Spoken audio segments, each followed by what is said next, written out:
Well, we've just finished our main course, the Haggis, Tatties and Neeps, and after that we have the Immortal Memory. Now I was going to read this myself, but I've kind of sprung this on Mr. Tate. So Andy, if you'd like to read the Immortal Memory from the Bruins cookbook, it'd be much appreciated. Thanks, Andy. The Immortal Memory by Horace. January the 25th is Burns Night, the birthday of Scotland's most famous poet, Robert Burns.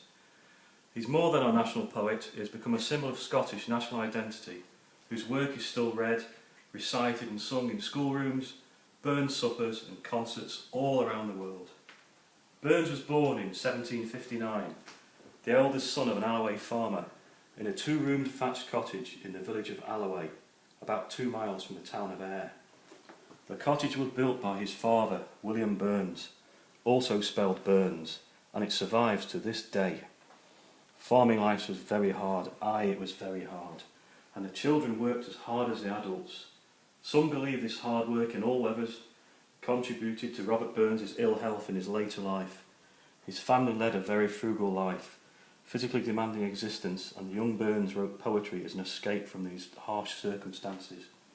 Robert was taught at home by a hired teacher and also by his father, but his inspiration to be a poet is more likely to have come from his mother, Agnes Brown, surely some relation to us Bruins.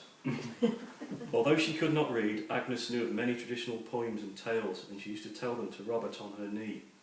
She also loved singing in their home and would ring the sound of the traditional songs and tunes. Another important influence in his early years was Betty Davidson, a relative of Agnes's. Her tales of ghosts, fairies and witches were to influence Robert Burns' greatest long poem, the Tam O'Shanter. Of course, all other important influences in his writing include the women in his life, of which there were many, including his formidable wife, Jean Armour, who became an inspiration to many of his poems. Jed's mum. A formidable Scottish woman. By his mid-20s he'd become an accomplished writer of verse, publishing his first work, poems chiefly in the Scottish dialect, in 1786. His work shows an acute insight into human behaviour, often reflecting his own fiery political views and the fiery political views of fellow Scotsmen, which is very appropriate today. It also shows irony and wit, unashamed romanticism and sentiment, bawdy humour, a seemingly indiscriminate admiration for the fairer sex, and a capacity for compassion and feeling for his fellow men. Burns died on July the 21st, 1796 of rheumatic fever, but he had led a full life in all of his 37 years. A celebrity, a prolific poet, he left behind a body of work that is undiminished in importance.